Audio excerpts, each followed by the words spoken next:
evening and welcome. Tonight I'm so excited to do this video of interactive history adventures, or you choose books about the United States. That was a weird noise. We're going to go over colonial America and the Revolutionary War. And these videos are the best.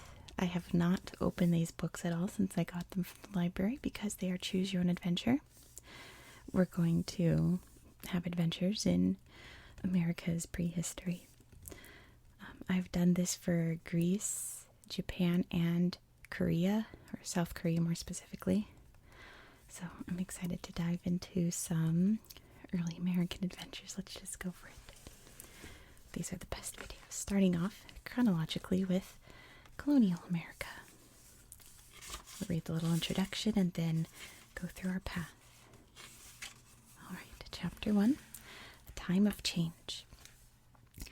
Ever since the first settlers landed in Virginia in 1607, the American colonies have been a part of Great Britain. Most people came to the colonies from Europe in search of better lives. Some came to the colonies to start businesses or farms. Others came as servants for wealthy people who paid for their trip across the Atlantic. Still others weren't there by choice. They were kidnapped in Africa and brought to the colonies as slaves. That's how my ancestors actually came to America. They came from Germany to Virginia. Anyway, the colonies grew quickly. There were three main areas: the southern colonies, the middle colonies, and the New England colonies. In the southern colonies, the warm climate and good soil allowed people to build large plantations and farms. They raised tobacco, cotton, and rice. In the middle colonies, farmers grew wheat, and industries such as shipbuilding and ironworks began. The soil in the New England colonies was too rocky for large farms, but rich forests provided timber and furs. The oceans near New England teemed with fish. Towns such as Boston and Philadelphia grew to cities of thousands of people. In the 1700s, the British fought several wars in the colonies, including the French and Indian War. Most colonists were still loyal to Britain and gladly fought in the British Army. These wars were expensive, though. The British Parliament began to tax the colonies to raise money. Many colonists thought the new taxes were unfair. They believed they should have some say in Britain's government if they were expected to pay British taxes. But the British didn't want to give the colonies more freedom. By the late 1700s, the colonies had enough. They began to fight back. What will your experience in colonial America be like? So first, we're going to be an indentured servant in Virginia in 1645. Then we're going to live in colonial Massachusetts in 1759. And then we'll live in colonial Philadelphia right before the Revolutionary War. So let's start off. A new life in the colonies. Look at this guy. It's early afternoon in London, England. You stumble down the narrow cobblestone streets that stink of garbage and human waste.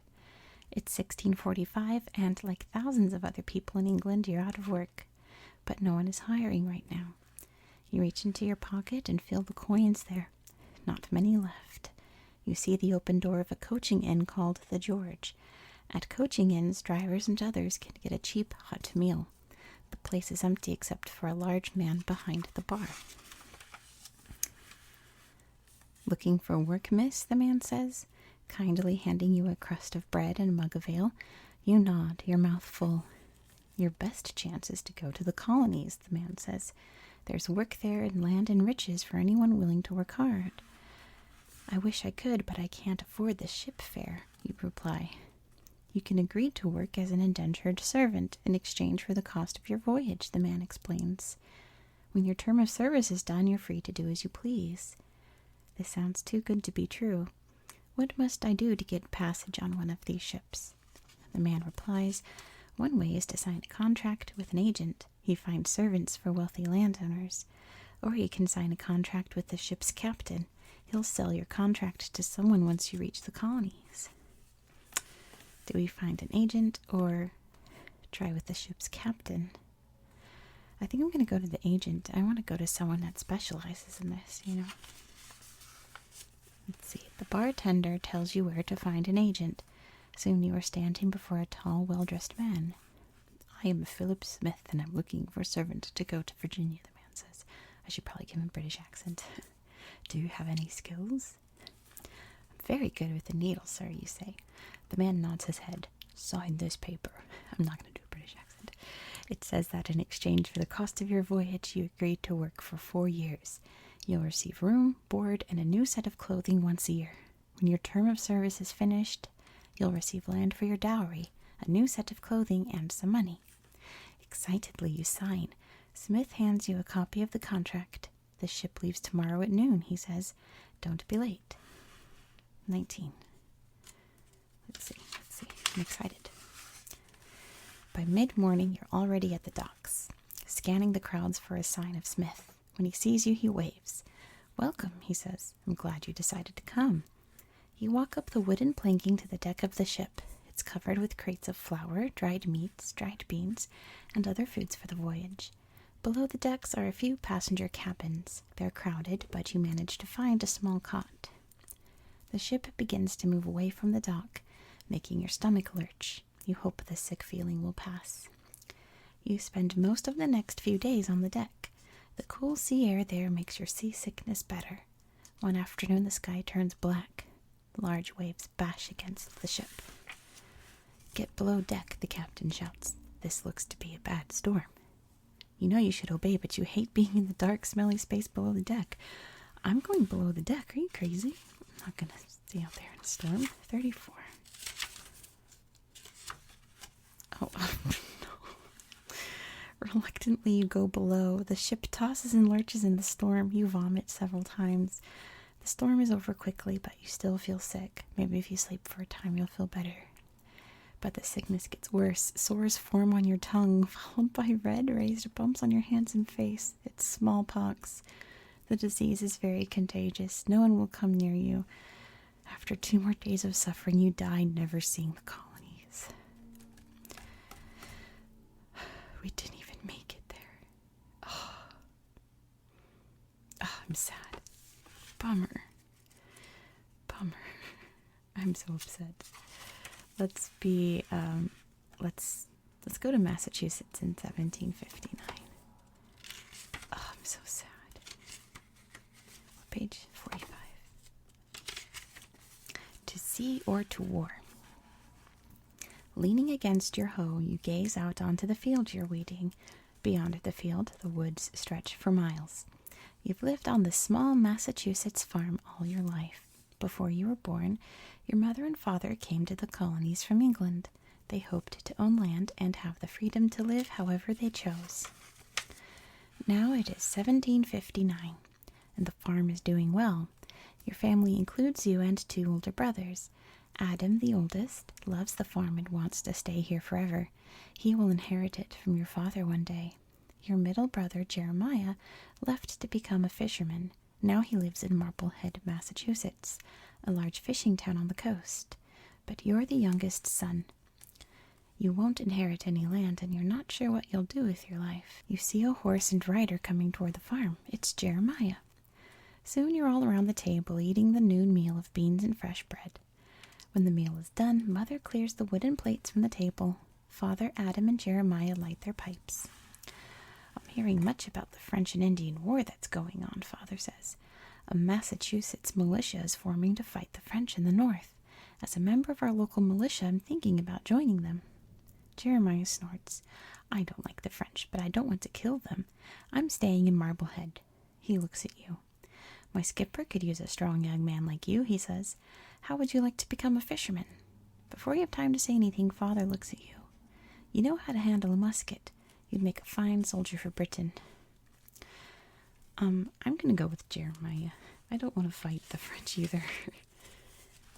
I'm a non-violent person. If you don't know me in real life, I don't partake in any of that. Anyway, Jeremiah entertains you with tales of life on a fishing boat during the ride to Marblehead.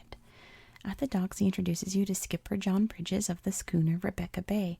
The skipper looks at you warily. You'll start as a cuttail, he says. You'll cut bait, bait hooks, and process the catch. You'll be paid 5 shillings plus your food and a penny for every fish you catch. That sounds like a huge sum to you, so you nod eagerly. We leave tomorrow. Be here at dawn or we'll sail without you.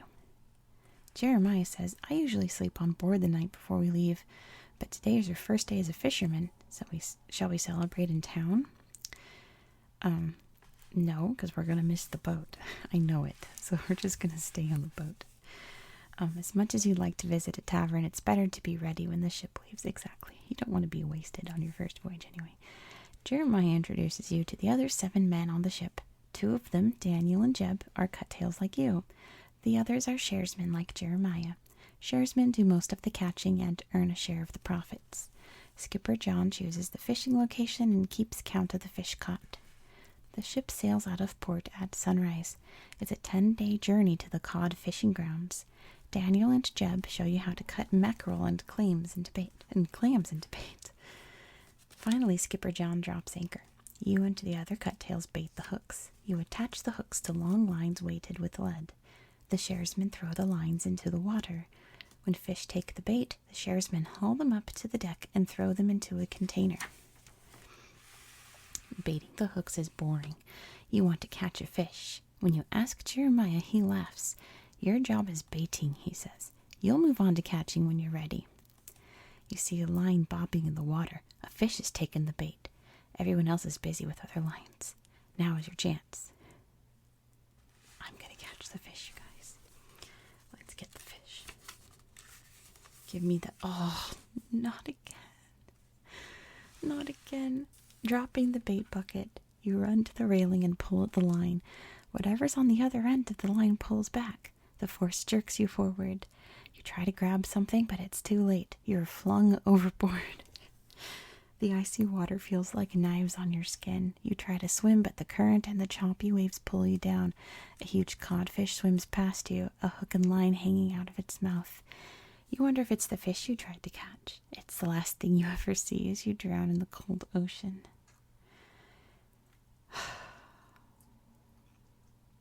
I'm really mad. This is not going well. I want to learn about history. I don't want to die in the ocean. Let's go to Philadelphia before the Revolutionary War. Okay, maybe this will be a good one. If you've seen my Japan one of those paths, I picked like the exact right path each time. It felt so good. And I feel like I'm picking all the wrong ones. Anyway, Revolution in the Air.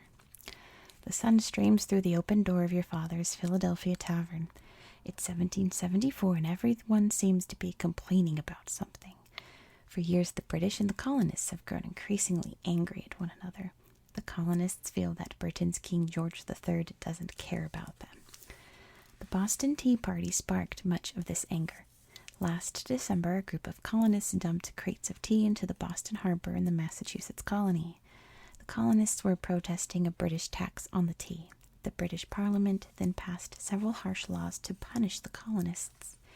Now everyone wonders what's going to happen next. As you work, the noon crowd arrives. Your older brother Alexander works alongside father, pouring mugs of ale. You're only 13, but you can serve food and drinks to the customers. The talk turns to the laws that many people call the Intolerable Acts. Sorry, with my accent I can't say that word, it's acts. I can't believe the British closed Boston Harbor, one man says, and they're trying to make Boston pay for the ruined tea. But you did hear that several people tried to pay for the tea and the British rejected the offer, another replies. Then there's the Quartering Act, stout man fumes. The law says that British soldiers can stay in any home they want for free. Don't forget the Justice Act, another man pipes up. It lets British soldiers who've committed crimes here be sent to England for trial. Of course they're going to be set free there. If the British can do that to Massachusetts, how long will it be before they can do it to the rest of the colonies? You look at your father. His lips are pressed tightly together. Father is loyal to King George, but he won't say anything to his customers that would hurt his business. Father calls to you. He hands you a bundle wrapped in paper. Take this lunch to your Uncle Richard, he says. He's building a house on Chestnut Street. As you turn to leave, a man sitting near the door motions to you. I'm Edward Biddle, the man says. He hands you a folded piece of paper and a shilling coin. Can you take this message to the city tavern? It's for a friend of mine, Paul Revere. You gasp. You know Paul Revere? You stammer, impressed that he knows one of the most famous men in the colonies. Biddle chuckles. Yes, my boy, he's a fine man, he says. Will you do my errand? Of course, you reply. Let's do it. Let's get Paul Revere's message. The end. Oh, okay, good. The city tavern is the most important tavern in town, even though it was just built last year. The bartender tells you where you can find Paul Revere. He's relaxing in the coffee room. You bow and give Revere the message. He thanks you and hands you a coin. Excuse me, Mr. Revere, you ask shyly. He smiles. Yes? You were the talk of my father's inn, you say in a rush. You rode into Philadelphia to bring the news that the British had closed Boston Harbor. I'm glad the talk was good then, he says, laughing. Then he became serious. Tell your father's customers that we will need many colonists on our side to resist the British and their unfair laws. You nod, still in awe of the famous man. You know your father wouldn't approve of what Revere just said, though. Quickly you bow again and leave. It's late afternoon when you return to the tavern. Father is sitting with a man you recognize. Hello, Mr. Bradford, you say. William Bradford is a well-known printer in town. Is something wrong with his eye, or is that just, I don't know. He's also a fierce American patriot. Your father says you're interested in learning the printing trade, Bradford tells you. I'm willing for you to serve as an apprentice at my shop. At the end of 7 years, you'll be a journeyman printer. I don't agree with your politics, Father tells Bradford. Although I don't always like what the British are doing, I'm a loyal Englishman. You're right, sir, we don't agree, Bradford says politely. But this is about your son's future. Your older son will inherit the tavern, but what will become of this boy? I can give him an honest profession. Father looks at you. You do need to learn a trade, but I could still use your help in the tavern. It's up to you. We're going to work for Mr. Bradford and his weird eye. Bradford hands your father a contract to sign. In the contract, you agree to an apprenticeship of 7 years to serve your master faithfully, keep his secrets, obey his commands, and do no damage. You won't earn wages, but Bradford will provide you with food, clothing, and a place to stay. The contract says that he will teach you math and reading, plus he will give you 2 new suits of clothing when your apprenticeship is completed. Bradford takes you to his print shop. It is in the same building as his other business, the London Coffee House. 2 other apprentices are at work printing copies of the Pennsylvania Journal. They are much older than you and almost finished with their apprenticeships. You settle into your new duties. You clean the shop, make sure there's plenty of ink for the printing press, and run errands. The older apprentices, Thomas and Jacob, either ignore you or rudely order you around. It makes you angry to be treated this way. Mr. Bradford doesn't seem to notice. You've had enough. One evening you sneak into Thomas and Jacob's small bedroom. You have a small bottle of ink in your hand. If you poured it over their belongings, that would teach them a lesson. I'm not going to pour ink all over their stuff. That's awful. As happy as it would make you to get revenge, you decide against it. You instead speak to Mr. Bradford. The mistreatment stops. See, you can resolve things easily that way. As you get to know Bradford better, he talks to you about the rebellion he sure will come. His ideas are very different from your father's, but you have to admit that they make some sense. I am a member of a group called the Sons of Liberty, he says to you one afternoon. We're meeting tonight at the city tavern. Would you like to come? Probably not. You know, I want to make Mr. Bradford happy. He's my boss, but I also want to make my dad happy. So I'm just gonna... The end. Of course. It's hard to say no to your master, but you'll tell him that you need to stay home and study instead. When Bradford leaves, you follow him. What? What? Okay. The tavern's crowded with the Sons of Liberty. You hide underneath an open window and listen. Then you go to Father's tavern. You tell him about the meeting. Well, I didn't want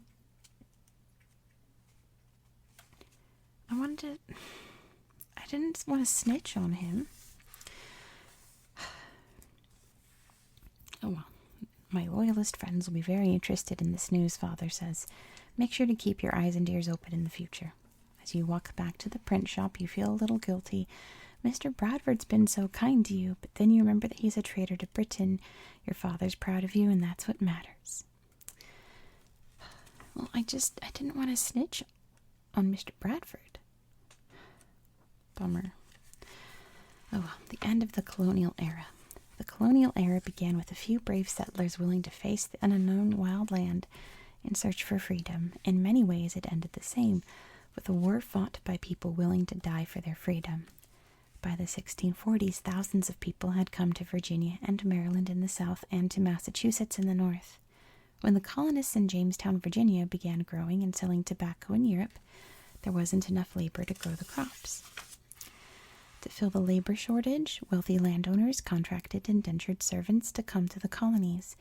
Once they served their contracts, the servants were given land and set free. This promise of land and freedom drew tens of thousands of Europeans to the colonies. By 1700, a large percentage of colonists had been indentured at one time or died of smallpox on the way there.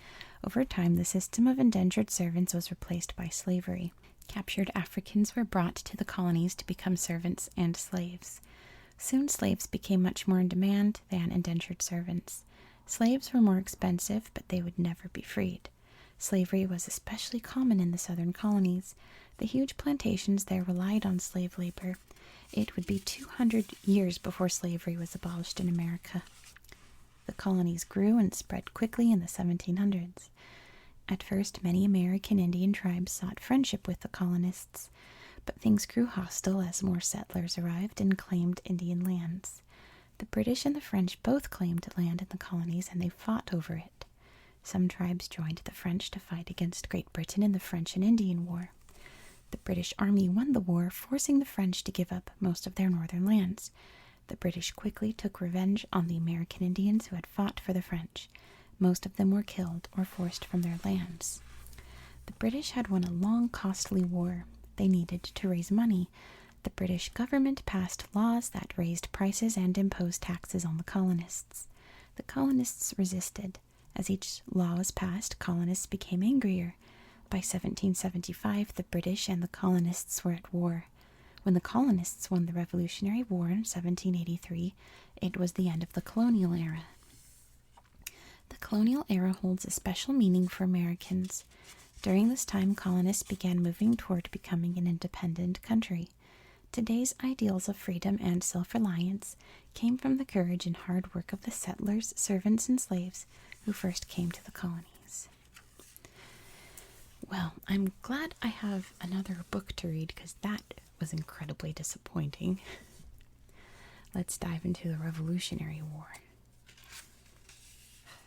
I feel like whenever I try to make a risky choice, I wind up dying. But now that I'm making safe choices, I still wind up dying. So this is a lose-lose, but let's see what happens here. Chapter 1, War Begins. War begins. In 1776, you're living in the American colonies. Like most people in America, you consider yourself British. Some people think of themselves as being from a particular colony, such as Virginia, New York, or Connecticut. You do not feel especially connected to people in the other 12 colonies, though. In fact, like most colonists, you've never traveled more than 30 miles from home. For the last few years, tensions between the colonies and Britain's King George III have been increasing.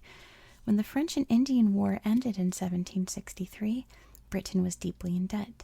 The king expected the colonists to help pay for Britain's war expenses. In 1765, the British government passed the Stamp Act. This law taxed all printed materials, including newspapers, stamps, and playing cards. But Americans objected. They refused to accept laws made by the British Parliament. Great Britain did not back down. Other taxes followed the Stamp Act. In 1768, troops arrived in Boston, Massachusetts, under the leadership of Major General Thomas Gage. Small fights broke out between the soldiers and the townspeople. On March 5, 1770, British soldiers fired into a crowd, killing 5 men.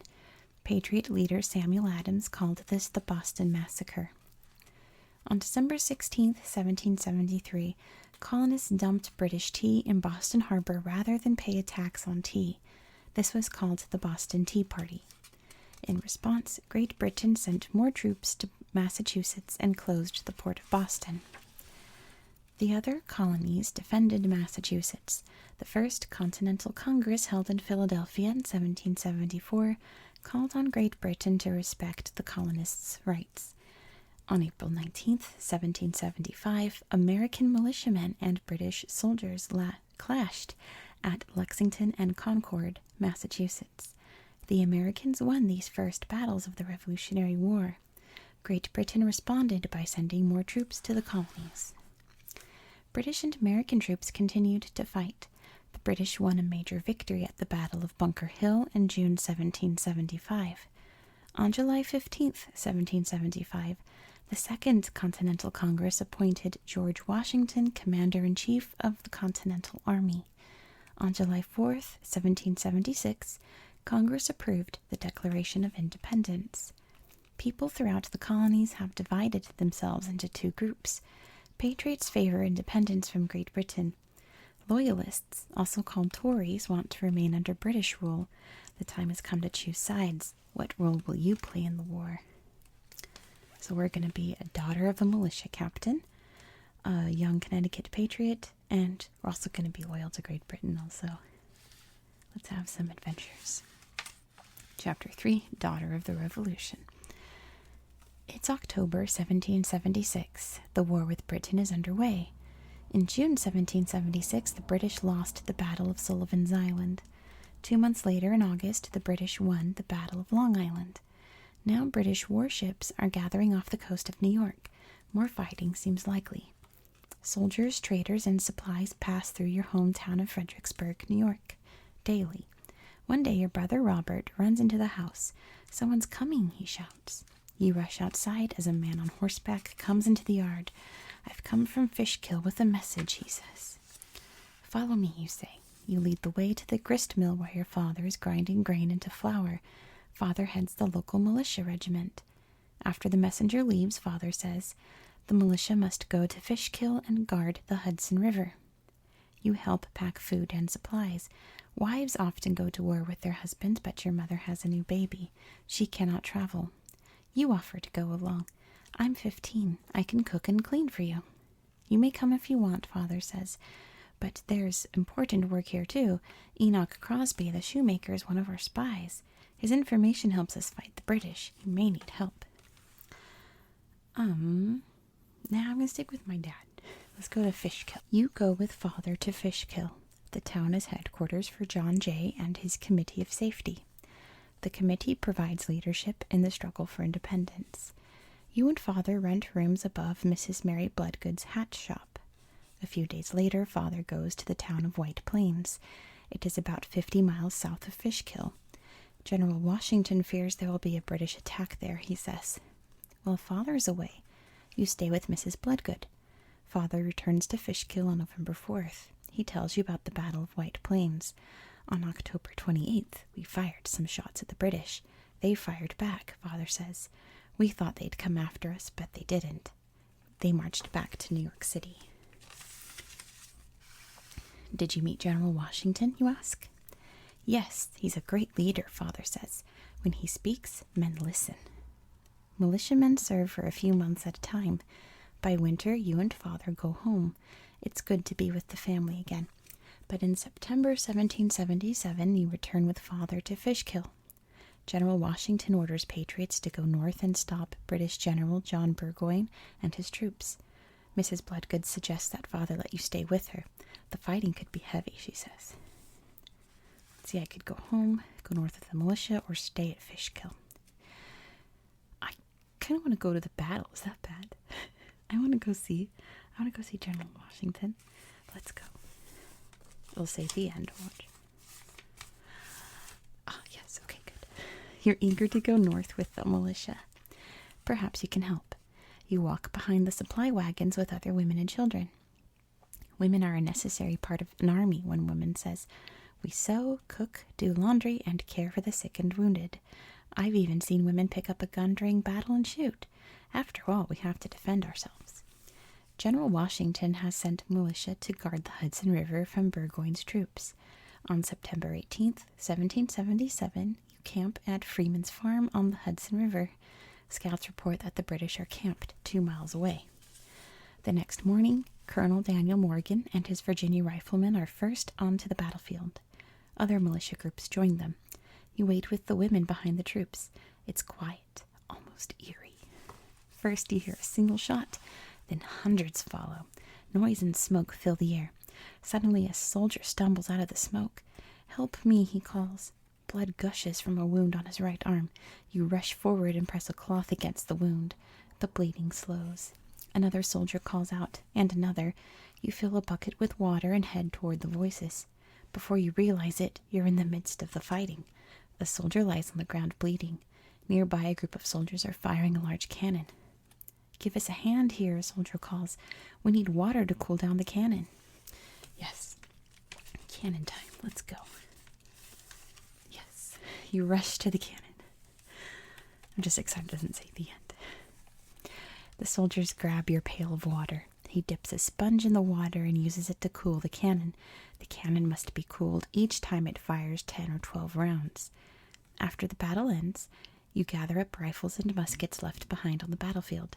General Washington's troops are short of weapons, and a good musket costs more than a week's pay. On October 17th, 1777, General Burgoyne surrenders at the Battle of Saratoga. Defeating Burgoyne is a good sign for the Americans. Your father's regiment returns home. He'll go off again, but next time you'll stay home to help Mother with the farm. You were a good soldier, but you're needed more at home. The end. Yes, finally. A good ending. Finally. Okay. What's next? We're going to fight as a young Connecticut patriot.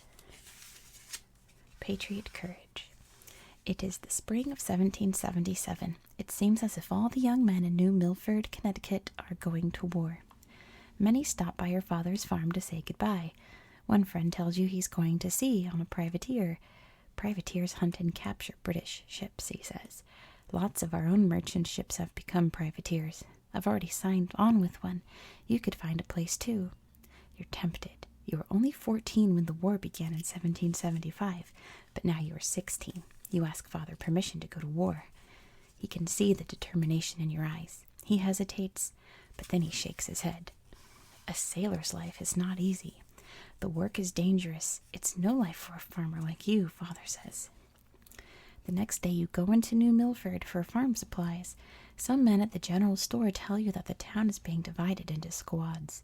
Each squad must provide a soldier for the Continental Army. Many men refuse because they have wives and children to support. Others are too old. A group of rich store owners offers you money if you will serve for them. Your father could use the money to hire someone to take your place, but going to sea sounds more exciting. You know what? I'm going to join the army because I'm still kind of shook from dying of smallpox in the ocean and drowning from the fishing boat. Oh my gosh. Let's fight in the war. You take the money. It will help your family. You join the 8th Connecticut Regiment at Newtown, Connecticut. An officer leads you and the other recruits to Peekskill, New York, on the Hudson River. Peekskill is a major supply depot. You spend the summer guarding the supplies and learning how to load a musket quickly. Between each shot, you pour gunpowder into the barrel. You then put a lead ball in the muzzle and shove it down. You put some gunpowder on the pan of the musket and pull back the hammer. It's ready to fire again. If you train hard, the captain says, you'll get off 3 shots a minute. In early September, your regiment leaves for Pennsylvania. The British have taken Philadelphia, your captain announces. We'll go on to Germantown, Pennsylvania. On October 4th, the captain orders your unit to form a line. Today we fight. The British are just ahead. Don't fire until you see the buttons upon their clothes, the captain orders. But the British begin firing before you are that close. Once the guns and cannons go off, all you see is smoke and fire. Your regiment moves forward. You fire, reload, then fire again, not knowing whether your bullets reach their marks. Your army pushes the British troops back through their own camp. Then you and your fellow soldiers begin to run out of gunpowder. The British renew their attack. They shoot at you and charge with their bayonets. Everyone in your regiment is retreating. You've got no choice but to join them. Amid the noise and shouting, you lose your sense of direction. The grove of trees to the left looks familiar. You head there. By the time you realize you've turned the wrong way, it's too late. You are face to face with a young British soldier. He looks as scared as you are. His gun is aimed at you. Yours is aimed at him. If you shoot, neither of you will miss. You have to think fast. Oh no.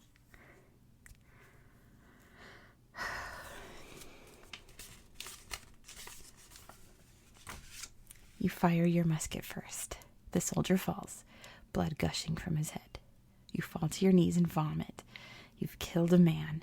You'll have to live with this your entire life, if you survive the war. You listen. Off to the right, there are voices. They sound familiar. That's the direction you should have gone in the first place. You stand up, wipe your mouth, and run toward the voices. I hate to do it, but it's war, you know. It happens. The voices were men from your regiment. You joined them on the march toward Philadelphia. We almost won the Battle of Germantown, one of the men says. If only we hadn't run out of ammunition. You know that's hopeful thinking. You were outnumbered by the British. Your regiment marches on without stopping. At last you reach White Marsh, 12 miles north of Philadelphia. You sleep on the soft ground.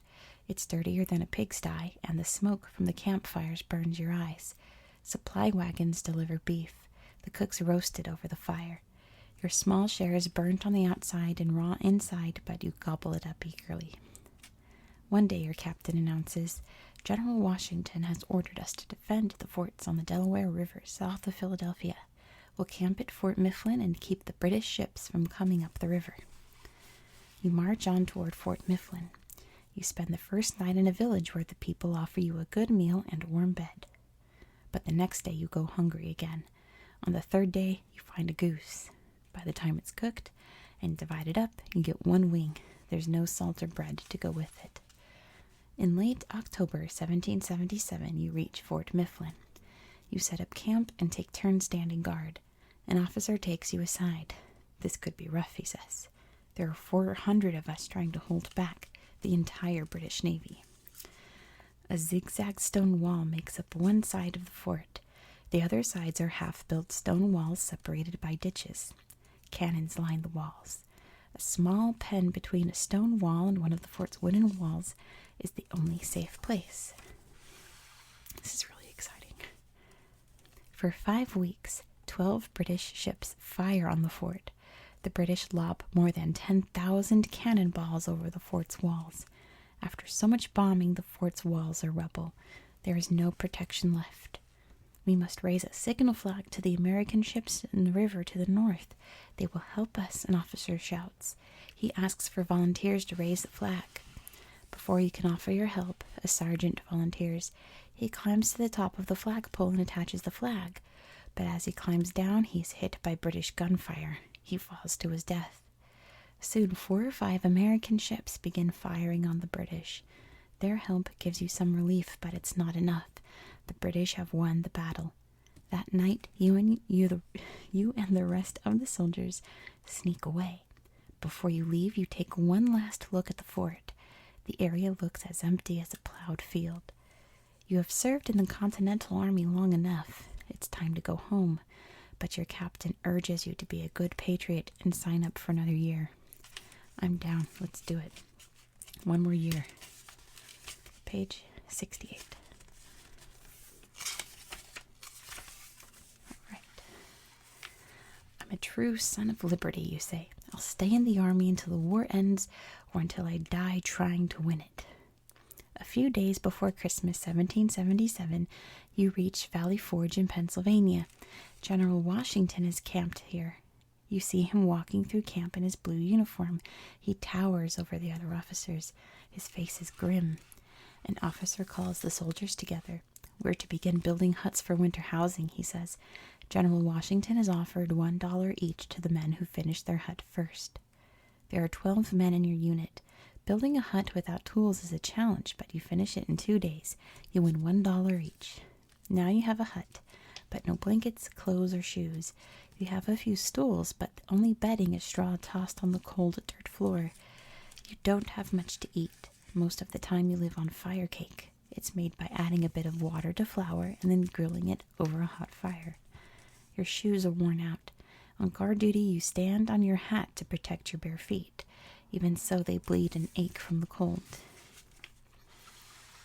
Snow makes travel impossible, but still the soldiers threaten to leave. At night, the chant begins in one hut and travels to the next and the next. No meat, no coat, no flour, no soldier. Each day you grow thinner. You wake one morning in February 1778, feeling hot. Has the weather changed? No, you have a fever. Your friend brings you water, but there's nothing else to offer. Your fever grows worse. First you have the chills, then your skin feels like it's on fire. You develop a cough. Influenza, the doctor says. We have no medicine. Keep him warm, give him water. But it's not enough. You survived British cannons, but you don't survive the flu. Bummer, but, I'm not totally upset. That one was the most fun so far. All right, now let's be a loyalist to Great Britain. Young Loyalist. It's May 12th, 1780, and you live on a plantation near Charleston, South Carolina. Your family's celebrating the surrender of Charleston to the British. In early April, the British began firing on the city. The city was under siege. On May 11th, British General Henry Clinton's guns set fire to several homes. American Commander General Benjamin Lincoln and his force of about 5,000 Continental soldiers fought bravely. But the British force was larger and better equipped. Today, Lincoln surrendered. The battle for Charleston is over. Father is pleased. He is a loyalist who favors Great Britain. He admires British wealth and power. They can protect our coastline from outside attack, and they will stop the threat from the Cherokee Indians on the frontier, he says. You could go to Charleston, Father says. It's safely in British hands, and your uncle needs help with the shipping business. But I like it here at the plantation, you answer. The choice is yours, Father says. Well, staying on the plantation sounds boring, so let's go to Charleston. The end. Okay, good. Welcome to Charleston, Uncle says. He is a clever businessman who does business with both loyalists and patriots. Now that the British are in control, business booms. Your uncle signs a note of congratulations to Great Britain's General Clinton. So do 206 others. That could be dangerous if the British lose this war, you say. Don't talk nonsense, Uncle says. The British won't lose. They have the best trained army in the world. Their victory here in Charleston is the turning point in this war. You sign an oath of allegiance to the crown. The oath provides British protection for anyone who signs. Even some patriots sign the oath.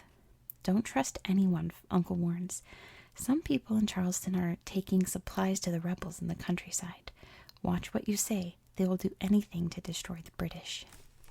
In June 1780, General Clinton rules that all young men must serve in the British militia. Men with more than 4 children will guard the towns and farms near their homes. You have to serve. You could join a loyalist horseback or cavalry unit. You're a strong rider. Or you can join the South Carolina Royalists, a special regiment formed by South Carolina men to help fight the British. As a royalist, you'll be marching on foot. I want a horse. Give me the horse. You grew up around horses and are a good rider. Serving with the cavalry regiment uses your skills. You go to Camden, South Carolina. It's under British control. From there you go to Lancaster County, South Carolina. Captain Christian Huck, a loyalist lawyer from Philadelphia, is your commander. With Huck in charge, you attack a nearby rebel militia camp at Hill's Ironworks. It is an easy victory.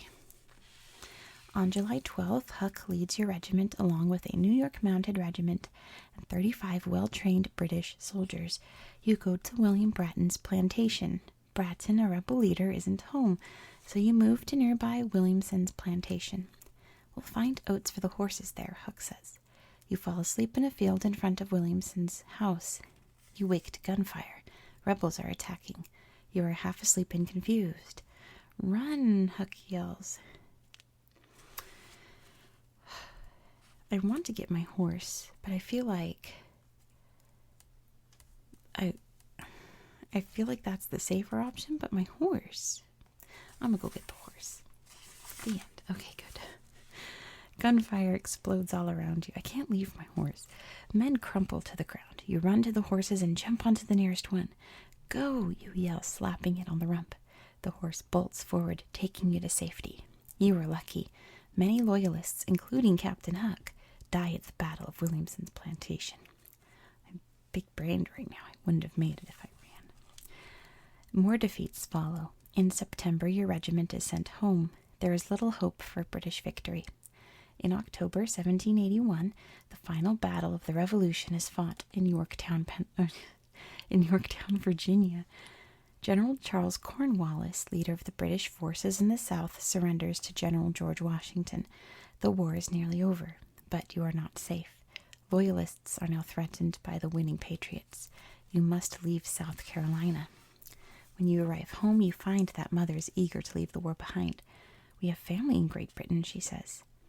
We'll be safe in East Florida, Father says. It's a British territory. We'll bring the slaves and begin farming again. They ask to help you decide.